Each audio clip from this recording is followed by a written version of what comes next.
Hi viewers, నేను మీ లక్ష్మి. మొత్తానికి అంటే మనకి హిందూయిజానికి సంబంధించి చాలామంది దేవుళ్ళు అనేవాళ్ళున్నారు. కానీ ఎక్కడ చూసినా సరే మనకి భగవద్గీత గుర్తొస్తుంది అంటే ఖచ్చితంగా ఇస్కాన్ గుర్తొస్తుంది. సో, వాళ్ళ పాటలు కావచ్చు, మాటలు కావచ్చు, భక్తి కావచ్చు, ఆ పారవశ్యంలో ఖచ్చితంగా మునగాల్సిందే.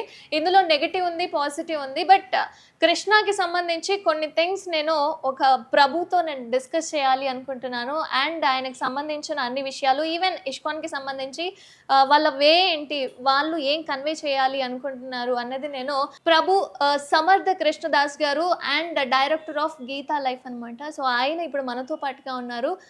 Good morning sir. Hare Krishna. Hi. Hare Krishna. And I want to know why do you want to be as Prabhu, like a monk? Okay, so why I chose to be a monk? Yeah, because there is a lot of professions in this society, like teacher, doctor, police, anchor. Like, why do you choose only want to be as monk? Well, very good question. Just like as you only mentioned that in society we need all kinds of professions. Yeah. We need engineers, we need doctors, we need chartered accountants, we need people doing MBA, running big institutions. Yeah. Similarly, there's a need of a certain section of people who are teaching spiritual education exclusively, Okay. not only by their lectures and sermons, but also by their life and an example. So just like suppose in a school, if all the students become engineers and work in a factory or a company, and there are no more teachers to teach in the school, then who will teach the future generation? Correct? Okay. Similarly, many people sacrifice their life to become an officer or a soldier in the army, and they go to fight in the border.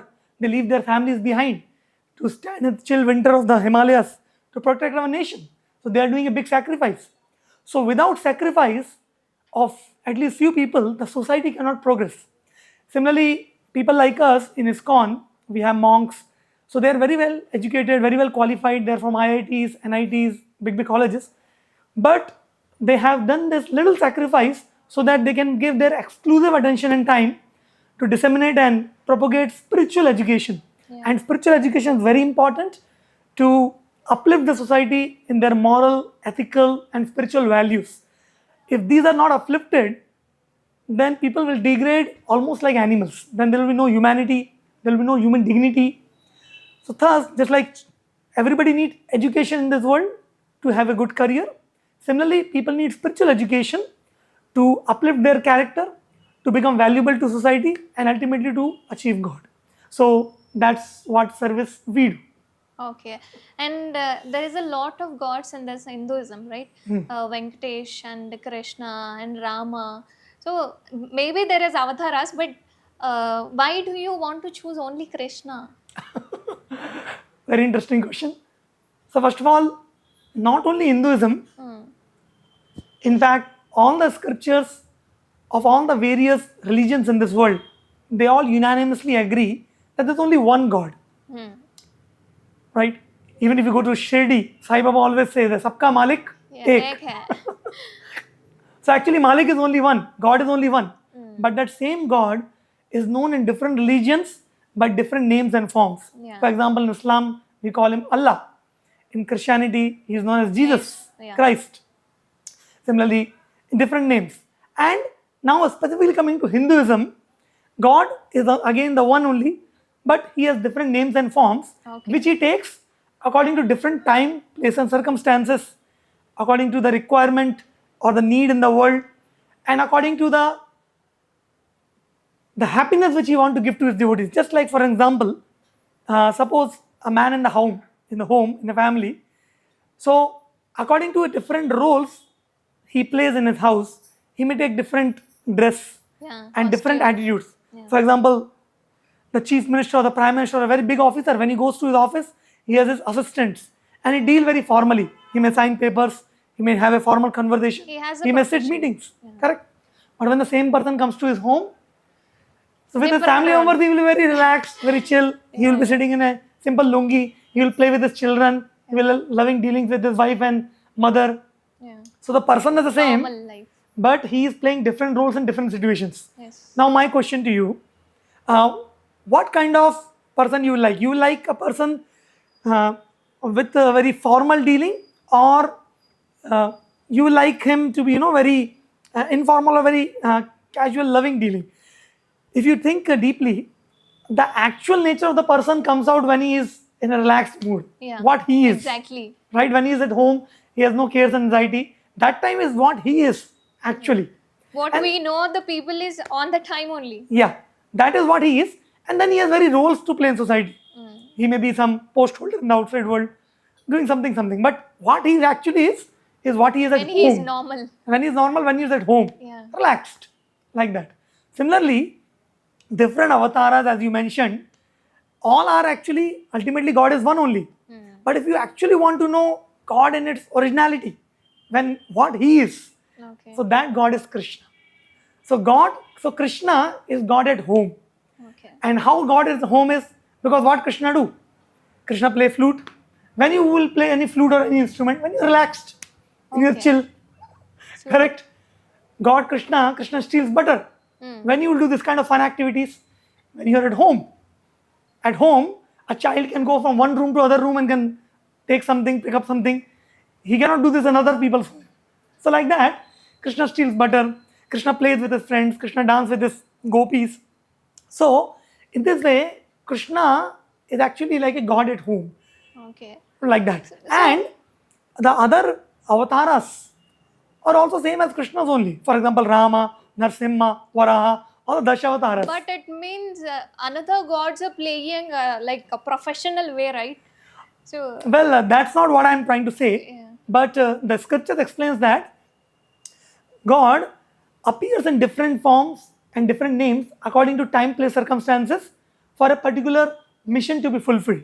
For example, Lord Rama appeared to set an example as an ideal human being, a Maryada Purushottam. yeah. Right? So similarly, now Narsimha appeared to kill the demon Hiranyakashyap and protect his devotee Prahlada, like that. So, but when Lord Krishna appears, the scriptures explains that Krishna is Swayam Bhagavan. Till now I explained you a little bit in an analogy way, God at home and God at office. Now if I speak scripturally, so in the Srimad Bhagavat Puran, in the first canto, chapter number 3, there is a beautiful verse, shloka which says, Ete cham shakala pumsam Krishnastu Bhagavan Swayam Indrayadi Vyakulam Lokam Vinayanti Yuge Yuge. It says that whatever avataras and avatars happened in this creation, Lord Krishna is the source of all those avatars. This is one quotation I am giving. Like that, there are many quotations in the Upanishads, there are many quotations in the Bhagavad Gita himself. Itself, Krishna is saying, Mattaha parataram nanyat kinchitasti dhananjaya mai sarvamidam protum sutre manigana eva. Lord Krishna is declaring in Bhagavad Gita, my dear Arjun, there is no truth superior to me. Everything rests upon me the way pearls are strung in a necklace. If you pull the thread, all the necklaces will shatter. Yeah. Similarly, Lord Krishna is saying, so a lot can be told, but the scriptures are the evidence, and we can also understand by the activities of the Lord. I will tell one simple analogy. Okay. Once a person came from Japan in search of God to India. Okay. And Searching of God. search of God. Okay. So he wanted to know how to find God. So he went to all the temples, whatever temples we have in India, and finally he concluded Krishna is God. So somebody asked him, how you concluded Krishna is God? Yeah. So he told, see, I went to different temple. One temple I went, there was a lady with 20 hands. She is holding a lot of weapons. Durga. Yeah. So then I went to another temple. There's one person, he's sitting in meditation and he has snakes around his neck, like that. Shiva. Then I went to another temple. This person is holding a big bow in his hand and giving Ashirwad. Rama. So he told, then I went to one temple. I found this person. First of all, he's not standing straight. He's standing like this. When you look like this, when you're looking out of love to your beloved, you look like this. He's not standing straight. He's not looking straight. And he's playing a flute and he has girlfriend next to him. So I concluded, this can only be God, because if somebody has to be God, he should be not doing anything. There's a Devi who has 20 hands, she's killing someone. There's someone who's doing meditation. There's someone giving Ashirwad. But here's a personality who's not doing anything. He is just enjoying. Who can be God other than this person. And his conclusion is exactly matching whatever scriptures say. So in the Upanishads, about the description of God is given. Na tasya karyam karanam cha vidyate, na cha samascha bhigadascha drishyate, parasya shaktir vivite vasruyate, swabhaviki jnana bala kriya cha. The meaning of this shloka is, Na tasya karyam karanam cha vidyate. God is one who has nothing to do. Na tasya karyam. भगवान के लिए कुछ करने के लिए नहीं है. ना चा समस, उनके बराबर कोई नहीं है. Nobody is equal to him. Na abhidikas drishyate. Nobody is greater than him. Because everything happens simply by his will. He has multifarious energies. Jnana, bala, kriya, cha. Like that. So this Japanese person, he has no background of Hinduism. He has no background of Indian. Yeah. But he concluded Krishna is God based on this understanding that he is simply enjoying. Similarly, it is plain in the scriptures that beyond this world, there is another world called the spiritual world. So this world where we live is called Devi Dham, or it is the world of Durga. The Durga Mata, she is the superintendent of this world. Yeah. That's why it's called Devi Dham. Above the Devi Dham is called Mahesh Dham, which is the Dham of Lord Shiva. And above Mahesh Dham is called Vaikunta Dham, where Lord Vishnu resides in his various forms, Vaikunta planets. And among all the Vaikunta planets, beyond them is the topmost Vaikunta planet or topmost abode. It's called Goloka Vrindavan, which is the abode of Lord Krishna. And you know who gave this description? This description is given by two people. One is Lord Brahma in a book called Brahma Samhita, and second by Lord Ganesh in one of the Upanishads. Lord Ganesh is giving, there is Ganesh Chaturthi time going on, and Lord Ganesh himself is describing this Devi Dham, Mahesh Dham, Vaikunta Dham, and above Goloka Dham, like that. Because Lord Ganesh is a very great devotee of Lord Krishna in his form of Lord Nrsimha. I will tell a little bit about Ganesh because, so Lord Ganesh every morning touches the feet of Lord Nrsimha so that he can get his power of Vignaharta. Yat pada pallava yugam vinidhaya kumbha dvande pranama samaye saganadhi raja vignan vihantum alamasya jagatrayasya govindamadi purusham tamaham bhajami. The meaning of the shloka just now I told. Lord Ganesh, Ganadi Raja, Dvande Pranama Samaye. He offers his namaskar to the feet of Lord Nrsimha, who is not different from Krishna. Vignan Vihantum, so that he can get his powers of removing the obstacles. Yeah. Like that. So, I gave you a very brief answer of why we call Krishna as the Supreme God. Yeah.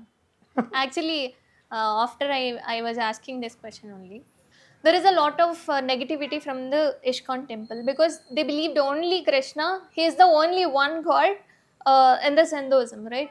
So why they believed only Krishna, not of others? As I told, God is one. Now, because you asked me why we worship Krishna as the main God, so that's what the answer I described. Although we worship Krishna as the main God, according to the revealed scriptures, that does not mean that we disregard or disrespect other gods. For example, if you come to our ISKCON temple, many of our ISKCON temples, we have Sita, Ram, Lakshman, Hanuman also. Okay. If you come to our ISKCON temple, we have Lakshmi Narasimha Swami also. We have Jagannath, Baladev and Subhadra deities also. And we have Shri Gaur Nitai, who is Chaitanya Mahaprabhu, and Nityananda Prabhu, who is Krishna himself in the form of a devotee who appeared 500 years ago in Bengal. So, when I say Krishna, Krishna means Krishna's avatars also. That is included, right? Just for example, when we say king is coming, for example, I say king is coming, or say prime minister is coming, when some announcement is made, that does not mean prime minister comes alone. Yeah. You will find prime minister 10 vehicles ahead, 10 vehicles behind. Okay. And so much entourage will come with prime minister. Similarly, when we say Krishna, Krishna includes all the Dashavataras, all the other incarnations along with it. Right? I understood. At the same time, when we have to find out the original, that is description is given of Lord Krishna. But Krishna means all the Dashavataras, Narsimha, Vamana, Varaha, all are included in the word Krishna. All the Vishnu Tattvas are included. So we don't disregard, we respect, we worship all. At the same time, if you want to find the origin as the scriptures say, it's not ISKCON's USP. Krishna is not the USP of ISKCON. ISKCON is not a modern organization or not a foreign organization. The ISKCON is actually a Vedic organization, and the roots are there in the tradition of the Vedic culture of our country. And the negative is behind of Krishna, the name behind of Krishna, there is a commercial way from the ISKCON. What do you want to convey on this word? Commercial in what sense? Like money way and popularity based. You see, before ISKCON got instituted, so it is said that religion is never supposed to be institutional, because religion or your connection with God is a personal affair, right? You can worship God in your home. But when the society forgets about the teachings of God in a mass scale way, and the adharma is becoming more and more prominent, Yeah. right? Then there is a need to teach people about the knowledge of God in a very systematic manner. And therefore, there arises a need to have a systematic propaganda or a systematic approach Way. to reach out the knowledge of God to people. And to do that in a systematic way, there is a need of an institution. So our founder, His Divine Grace, Abhay Charanarvinda Bhaktivedanta Swami Prabhupada ji, he instituted ISKCON Society in America in the year 1966. 1966. 66 Okay. in New York, in America, for the purpose of systematic propagation of the knowledge of God. So therefore, institution has to be there. And Prabhupada ji started in 1966. Today, there are around 1300 temples of ISKCON across the world in more than 250 countries. Wow. Like that. Now coming to the institutional arrangement of ISKCON, wherever there is an institution, so there is a requirement of financial requirement, capital requirement, land requirement. How can you have a big international society without all these things? So ISKCON do have properties in which they make temples, and temples are a way to attract people to come and take darshan of God, take prasad of God, listen to Bhagavad Gita, right? For ourselves, we as monks, we can sit under a tree also. Yeah. But if I am sitting under a tree, who will come to listen to the knowledge of Bhagavad Gita? No one. But if we open gorgeous temples, then people are attracted to gorgeous temples, and people will come, they will get darshan of God, they will take prasad of God, they will get knowledge of God. Is it not? So, for that. So, in ISKCON, whatever donations we collect from people, it is 100% utilized for the service of God and service of humanity by giving them, as I told, Krishna Darshan, Krishna Prasad, Krishna Shiksha, Krishna Bhakta Sang, and Krishna Naam. Only Krishna. This is the purpose. And one more thing to add, all the accounts of our ISKCONs are audited. Okay. Right. We have our official branch of ISKCON in India in Mumbai, Juhu, and all the ISKCON temples have to report there for their accounts to be audited. So there's 100% complete transparency. Okay, we don't know this. Yeah. Sometimes people have this misunderstanding that ISKCON is sending money from India to abroad, Yeah. to outside. Actually, this. That's a talk came about in the society like that. But actually, when we got that news, we were simply laughing, catching our stomach. Because such a funny thing. Just imagine, Indian currency has lesser value than the outside currency. Yes. Right? And we are an international organization. So ideally, foreign money should come to India. Yes. If I get some dollar notes in India, that will have more value. Yeah. How can Indian money will have value in outside world? No one. Right? Yeah. First thing. Second thing, that the system in ISKCON is that all the temples of ISKCON are decentralized in their funding, which means one ISKCON temple cannot send money to other ISKCON temple. What to speak about sending money to foreign country? Within India, ISKCON temple in Hyderabad cannot send money to ISKCON temple in Mumbai. Then what they will do with that money? So every ISKCON temple has to, distribute the knowledge of God, cultivate people. When some people are favorable, they will come and contribute, with which the activities of the society will run. Okay. Like that. So the money which comes to the ISKCON temples, as I told, it is utilized for food distribution, prasad distribution. During COVID times, we distributed around 10 crores plate of food, free food to people all over the country from our ISKCON temple side. Okay. Right? So money is used in distributing of prasadam, free food meals, sanctified meals.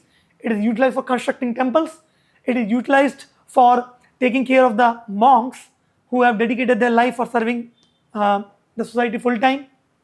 It is utilized to print books and distribute, especially in rural areas and to schools where children are not able to afford a Bhagavad Gita copy and value education. My next question is this, because I have a little bit doubt from the ISKCON, because why do you sell the what Bhagavad Gitas on roadside, right? So every time when I went to office or in a traffic signals, they sell the Bhagavad Gitas from the ISKCON. So I have little bit doubt from this question. I want to know the answer from you. Your questions are very interesting. Yeah. So, why do we sell Bhagavad Gita on roadsides? Yeah. Sometimes people say also, Are, Bhagavad Gita, is it a book to be sold on the roadside? So, there are few reasons why we do that. First of all, Bhagavad Gita is available in our temples also. And we don't make a commercial sell of Bhagavad Gita. And the reason you will find that you will not find ISKCON's Bhagavad Gita as it is on any other bookstore other than ISKCON temples. Okay. If we wanted to make Bhagavad Gita commercial and wanted to make it business, we could have tied up with practically all the business There is a way. books houses, but we don't do that. Bhagavad Gita is available in our temples, right? Yeah. So we keep it. People who visit our temple, they take Bhagavad Gita. And why do we go out? So you will mainly find who goes out in the roads to distribute.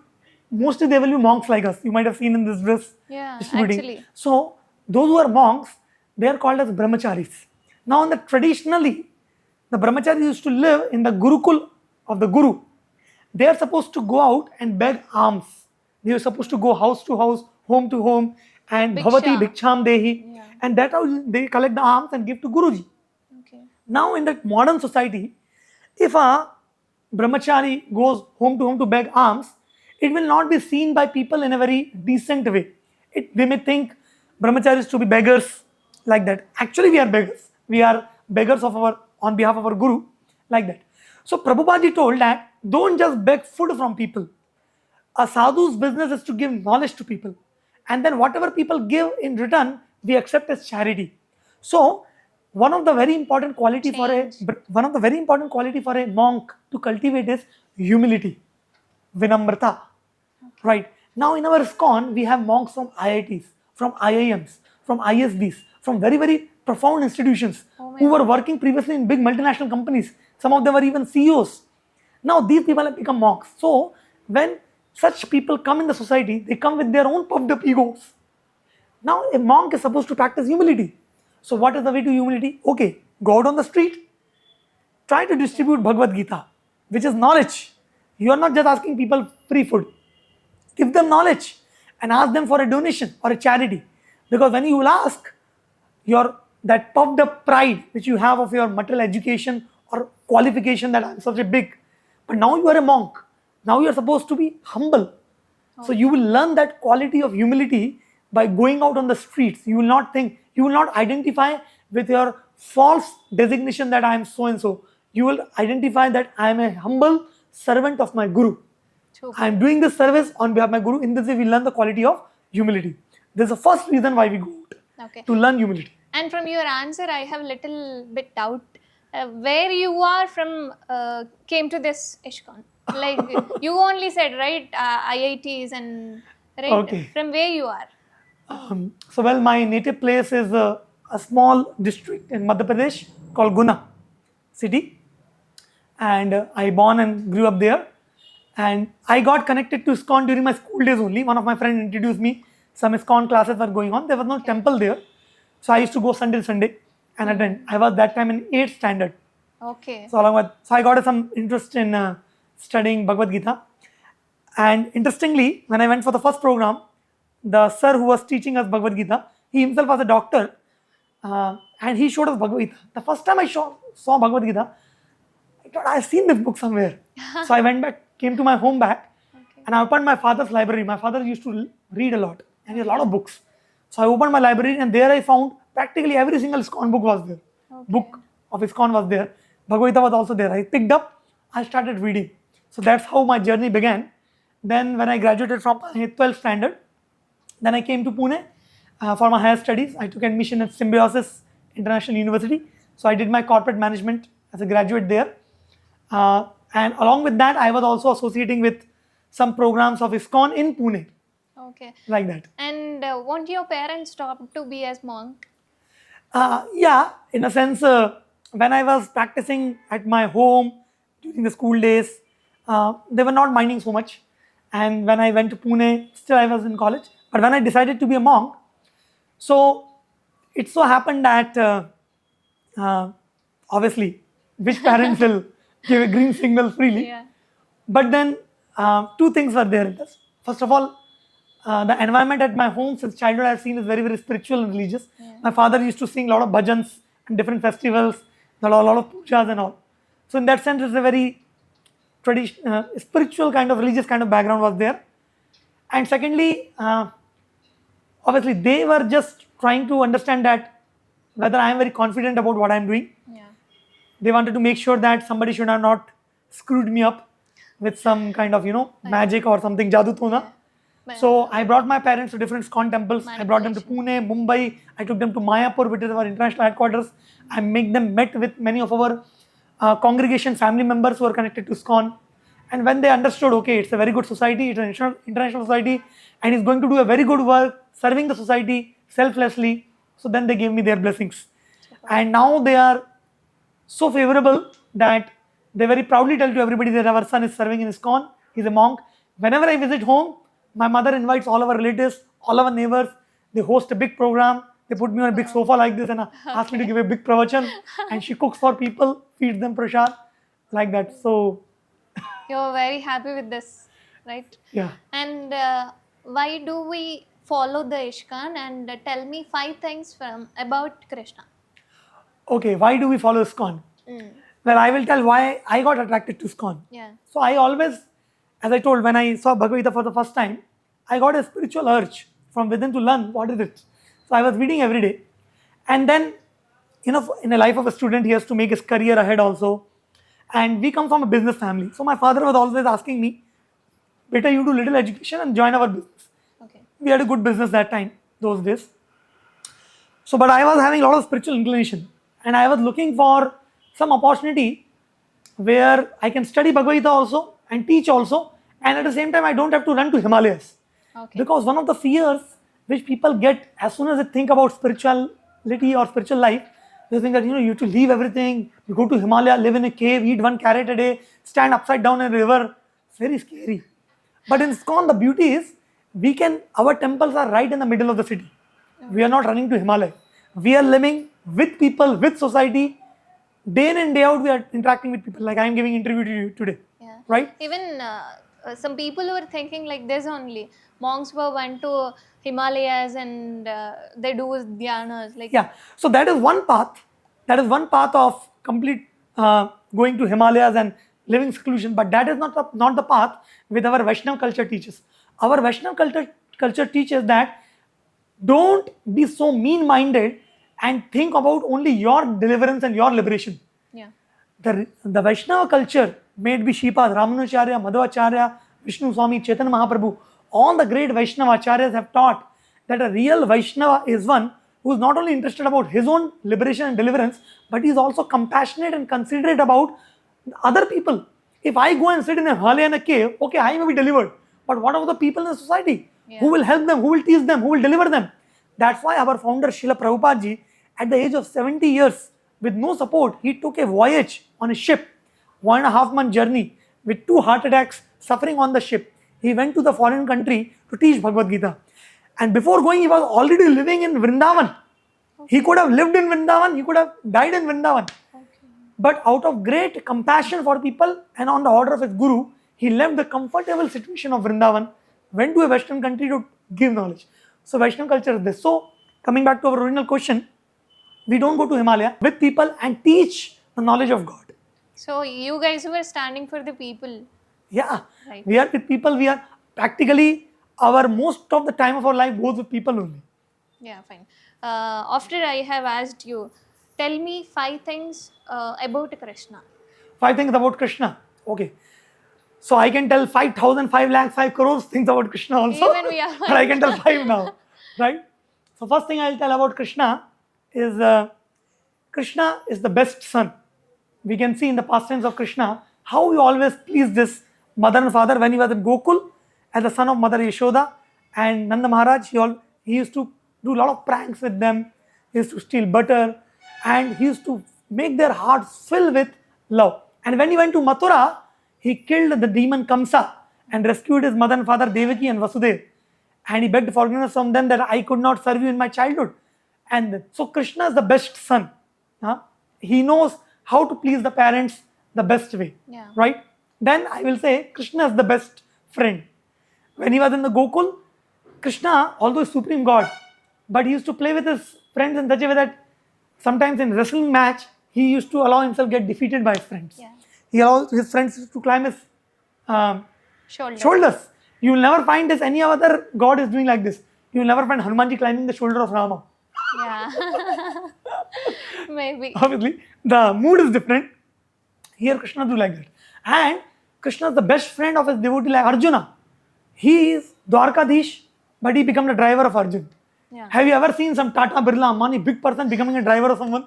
They will always sit behind seat. No. But Krishna took the driver's seat. Yeah. Right? And when his friend Arjuna was in depression, Arjuna was thinking, I don't know whether I should fight or not.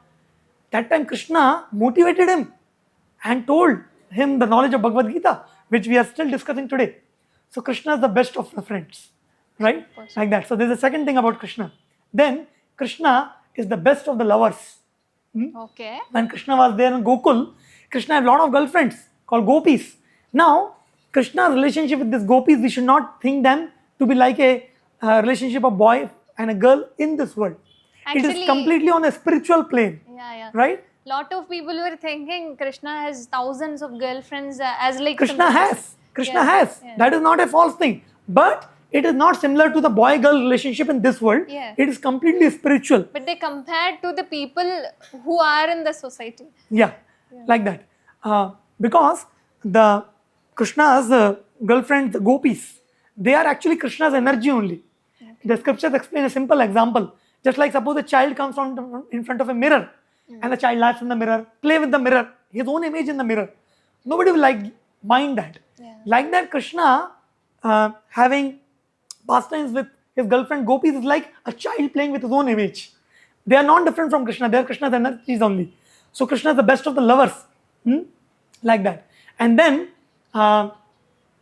Krishna is also the best of the husbands. Husbands. Yeah. Okay.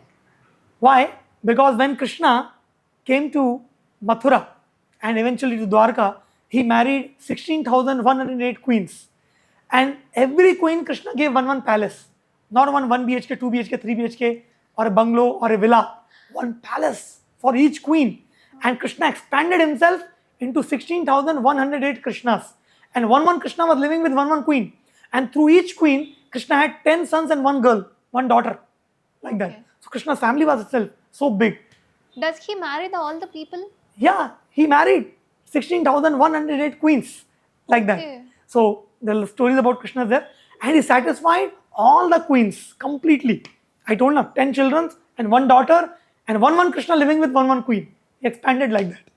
Okay. So Krishna is best of the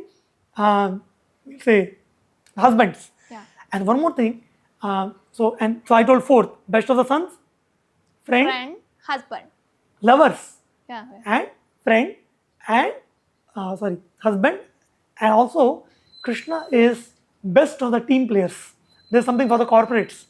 You know, in Krishna's pastime, there's a story of Krishna going with Bhima and Arjuna to kill Jarasandha. Yeah. You might have heard the story. So in that, you know what happened? The climax is, first they go disguised as Brahmanas. And then they convince Jarasandha to have a fight with hands. Oh. And Bhima and Jarasandha are fighting for many days, but they're not coming to conclusion.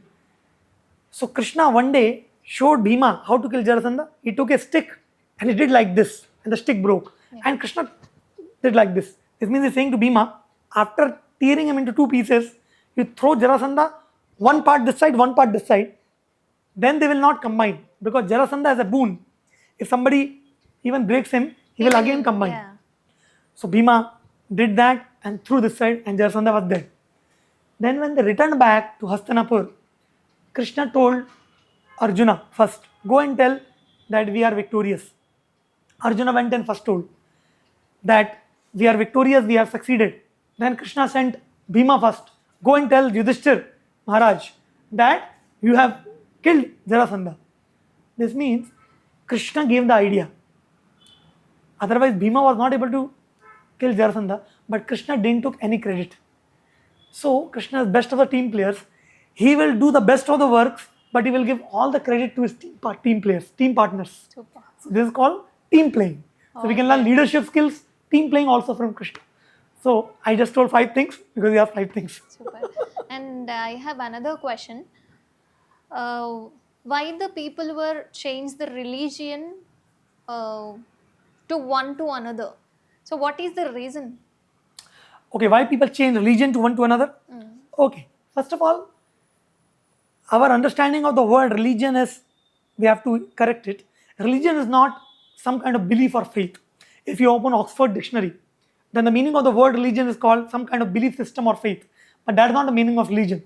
Religion means the occupational duty of a person is called religion. Something, the Sanskrit word of religion is dharma.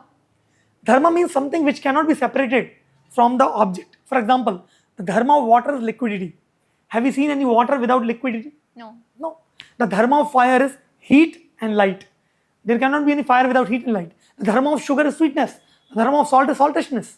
So dharma is something which Quality. is non-separable from the object. Similarly, Lord Krishna explains in Bhagavad Gita that we are not this body, we are Atma, sitting inside this body. Yeah. So dharma is related to Atma. And what is the dharma of Atma? The dharma of Atma is to do seva, service. And we can see it very naturally. There is nobody in this world who is not doing service. Everybody is doing. Parents are doing service to children, children are doing service to parents, somebody is doing service in the company, even the Prime Minister doing service to country. Yeah. When somebody has nobody to serve, then they keep a dog and take a dog out for a walk in the morning and evening. That is also being. Right, that is also service. Everybody is giving service because service is the dharma. It's a non-separable thing from our existence, right? But then, where that service will find its complete fulfillment, when that service is dovetailed towards God, then the dharma or that service nature finds its fulfillment, right? So, religion or dharma, first of all, is not what we call as Hindu, Muslim, Sikh, Isai. That is in the conventional sense, that is correct, the categorization sense. But I am saying in the paramarthik sense, in the real sense, dharma means our connection to God, our service to God is the real dharma, right? If that is the thing, then everybody can do that regardless of what name and category they fall into. The ways to do that, the means to do that may be different. For example, the Muslims may do it in a different way, the Christians may do it in a different way, the Hindus may do it in a different way. But if all of them are doing the same thing, connecting with God, they are following dharma, right? So how to understand whether you are dharmic or not, or you are religious or not? Very simple. The test is how much you have awakened your love for God. आप भगवान के प्रति कितना प्रेम है आपके अंदर, उतने ज़्यादा आप धार्मिक हैं. Now coming to this conventional change of religion, Hindu, Muslim, Sikh, Isai. Yeah. So if somebody finds a particular way in which they feel that this way I can connect with God more. Maybe do we lose anything to convey the people? I thought. Yeah.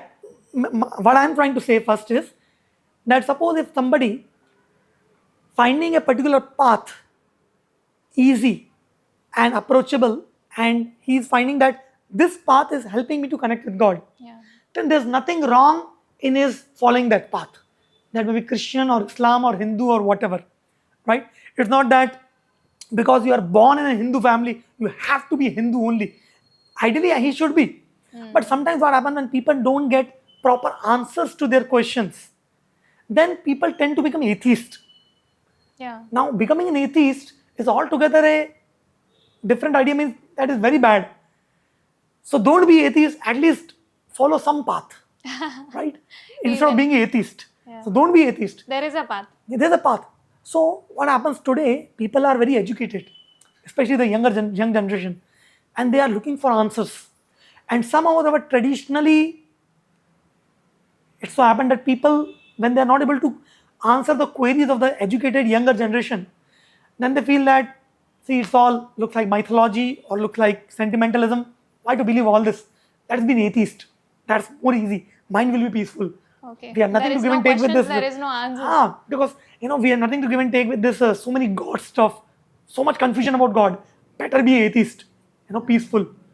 But that is not the correct thing. Yeah. Being an atheist will not lead people anywhere. People will not have anybody to fear for doing anything wrong other than the social fear, Force. right? So therefore, faith on God is very, very important. Yeah. Now, if somebody is not getting any answer, so in whichever path, if they are able to find the right answers, not because of some sentimentalism or because of some force or some allurements of material prosperities, if you join our religion and you will get so much money, you will get so much facility, not because of that. If he is able to get his answers, then following that path is not a problem. Most of people being is what changing of one to another is forcing. I thought there is a lot of force. Yeah, so that force is not good because our connection with God is a voluntary affair. Connection with God is one of love. Love can never be forced. It has to be volunteer. I cannot keep gun on somebody's head and say I love you. Otherwise I'll shoot. That kind of I love you has no meaning because forced. Similarly, God will never be happy with forced love. God wants our voluntary love, right? And that can happen only when people have freedom. Yeah. So our appeal to people or our request to people is that with their open mind, they should study. They can study all the different religions in the world, all the great scriptures of the world, and then try to come to a conclusion. Which scripture, which religion, which path is answering all their questions to the best of their capacity. And then choose a path and follow the path. Because it is said that a life of commitment is no life itself. Super. At the last, what do you want to convey the people from this society? How to live? Well, on behalf of our International Society for Krishna Consciousness, we would like to request people that try to live your life in alignment with the laws of God and the principles given by God, which are given in all the revealed scriptures of God. If you are a Muslim, then follow Quran to the best. If you are a Christian, then live the commandments of the Bible and your holy scriptures. If you are a Hindu or a Sanatani, study Bhagavad Gita daily and try to apply the principles in your life. Don't be an atheist. Don't be a sentimentalist. Understand the science of God. If you live your life in alignment with the laws of God and with the principles given by God in the scriptures, you can live in this world very peacefully and also in great harmony, without fighting, without clashing, making this world a much more better place, peaceful place to live.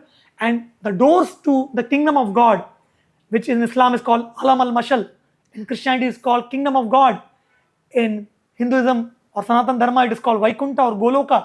The doors of that kingdom of God will open to you. You will have success in this life and success there also. Iha loka padvi, paraloka prapti.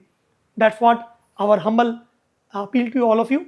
And all the great messengers of God, whichever society, if they are doing a genuine work, our request is please support them, encourage them to help them make the society a better place. Thank you very much.